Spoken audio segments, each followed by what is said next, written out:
gentlemen, good morning. I want to sort of bring us to the present a little bit, so I want to do an exercise with you, if you don't mind. If you can just relax for a moment. It may be good to close your eyes, make sure your feet are touching the ground, hands by your side or on your knees. And I want you for a moment to just be present.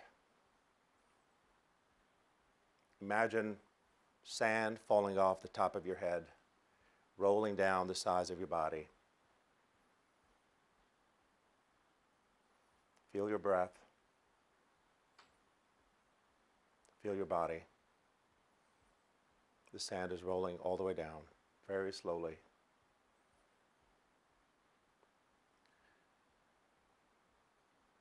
Feel yourself in this room at the University of Maryland, at a TED Talk.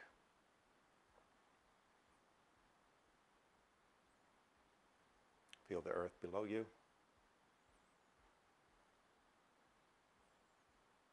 Feel the energy around you.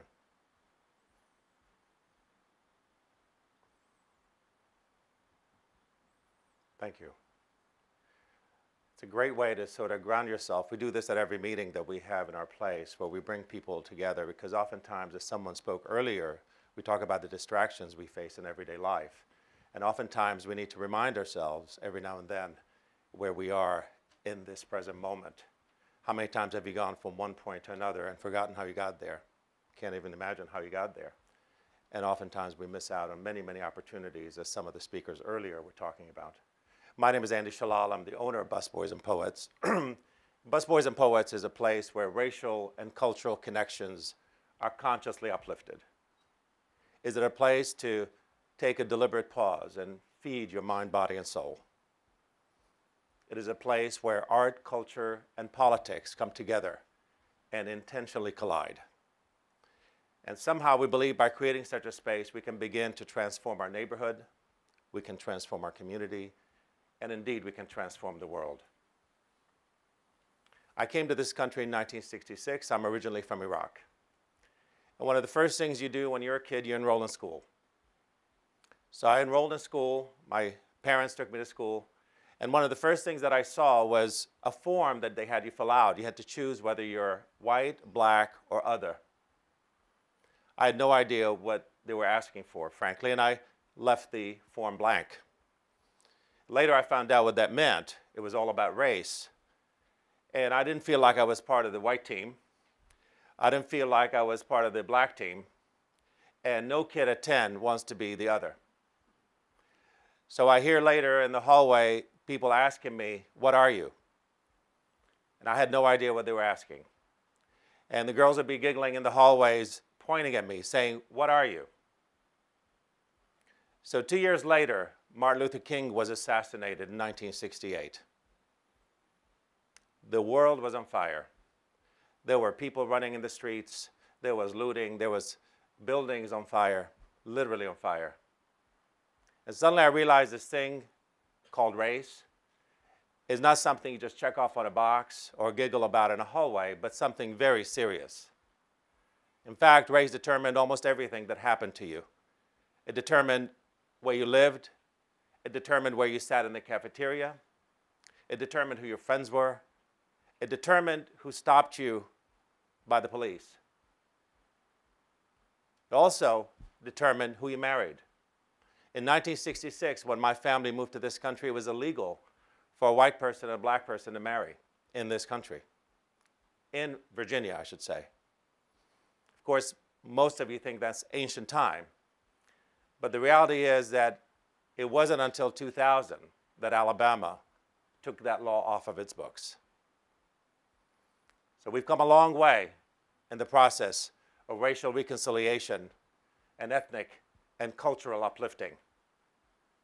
So when I started to think in terms of opening Busboys and Poets, it was those ideas in mind. I wanted to create a place that looks and feels like Washington, a place that can truly lift racial and cultural connections. So I drove up and down the streets looking for the right place to open Busboys and Poets. And the U Street corridor was probably an ideal space. It's a crossroads of the city. It's almost centrally located in the city. And it also has a history. U Street used to be called Black Broadway. It was the birthplace of the Harlem Renaissance here in Washington, D.C., that then moved on to New York. So I'm driving up and down the streets as all these buildings were coming up and gentrification was really taking hold. And I saw buildings named after major iconic figures of the Harlem Renaissance. One was called the Ellington. And in the basement of the Ellington, there was a Thai restaurant and a Mexican restaurant. And I had to do a double take to see that there was a tanning salon. So here it is, a tanning salon at the basement of a building called the Ellington, named after one of the most important composers, African-American composers in American history, on a street that used to be called Black Broadway. That place is no longer there. But I turned the corner and saw a building called the Langston Lofts. And I knew that that was calling out for Langston Hughes. Langston Hughes was a great poet here in Washington, D.C. He had lived in Washington in the 1920s. He worked as a busboy while writing poetry. He was working at the Wardman Park Hotel. And one night, a very famous poet by the name of Vachel Lindsay happened to be at the restaurant where the young Langston Hughes was bussing tables. And being the entrepreneur that he was, he slipped some of his great poetry next to the plate of Vachel Lindsay. Vachel Lindsay read the poetry and nodded approvingly from a distance. The young Langston Hughes left forgetting about the experience. On his way back the next day to work, he picked up the newspaper. And much to his surprise, he opened and reads that Vachel Lindsay had discovered a busboy poet. And he shows up at the hotel, and the paparazzi were all standing there for him to take his pictures. He became known as the busboy poet. And that's what the name Busboys and Poets comes from. So this was a place where it's going to be a place to bring people together and bring all elements of Washington, D.C. under one roof. We renamed the street next to Busboys and Poets Langston Hughes Way. And across the street, there was another location that had opened. And I didn't know what to do with it because the owner of that building asked me if I wanted to lease that space. And being the entrepreneur that I am, I want to be able to control the corner that I'm going to be at. And having named Langston Hughes Way, I wanted to make sure that what's across the street is going to be something complementary. So in doing the research, we decided to name it after a very famous, iconic person here of the Harlem Renaissance named Zora Neale Hurston. She's best known for The Eyes of Watching God. And you see, the reason why we named it after Zora is that Langston and Zora had an interesting history. They had gotten in a fight over a copyright issue that came up. They had decided to collaborate on a story called Mulebone. It was a comedy. It was a comedic opera.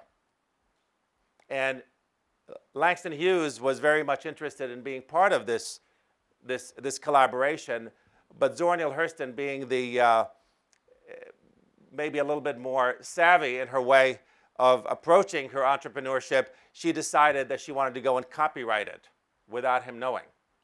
He found out later that she had copyrighted. They got in a huge fight, and they ended up separating from one another. Although they still saw each other, they decided that they really don't want to be together at that point. And it's unfortunate because they would have been amazing collaborators had they stayed together for the duration of their lives. Langston Hughes died in 1967. Zora Neale Hurston died in 1960. And this interaction that happened with them happened in 1930. It's a hell of a grudge. So they of course, they separated in 1930, but I wanted to bring them back together post-mortem to try to get them to get the energy from each other. And it's been a huge success. And people have learned a lot about the history of the region, the history of the area, and the history of the neighborhood.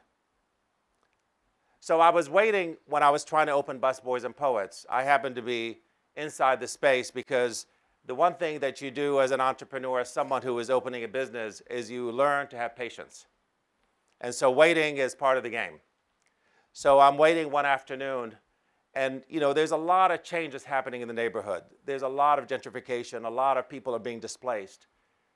And I'm inside, and there's still paper on the windows. But the place was pretty much ready to open. We're waiting for final permits. And these two black women came and peered through the window. They were trying to look through the window. And I came out, opened the door. I said, hey, ladies, come on in. I'll show you around. So they walked in, and they looked at me. It reminded me of my middle school days when people were asking, what are you? They walked in. They looked at me, trying to check me out up and down. They looked around at the art that was in the walls. And then they noticed that there was a huge mural that I had painted in the back of the space.